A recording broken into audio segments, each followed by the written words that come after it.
program ebera step by so muno wadoka ku LMTV Uganda mwana mlenzi salon scan behind the camera tenga ye producer next nabera wali kuberanga abitema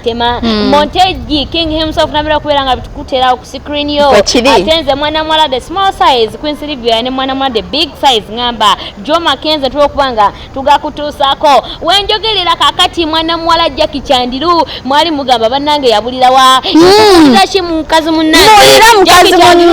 kachali mu Uganda slaying banange yakomyewo abantu bachi bagamba banange yalagawa twako okumanya ngamuyi yes cause family ye yali emutwala bali bagena mutwala okumulabirira nga ali mu rehab na aba family ne bagamba no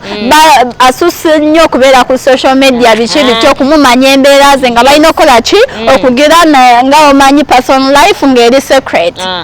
kati awo ne swaba balamu namujjayo mu rehab nagamba agenda kumujjanjaba ate abekika ne bamujjayo tetwetaaga buyambi wamwe kubanga tetutandise okola ki okusonda obuyambi ne bagamba nedda tetwetaaga buyambi awo wetwakoma ne tugaa nti family egenda mujjanjaba naye ye munange budde nagamba nti ye bbawe Ivan yamutwala ebweru ne bamujjanjaba era kati yakomyewo ng'awonye bannange obulamu kati yaze bupya omwana yenna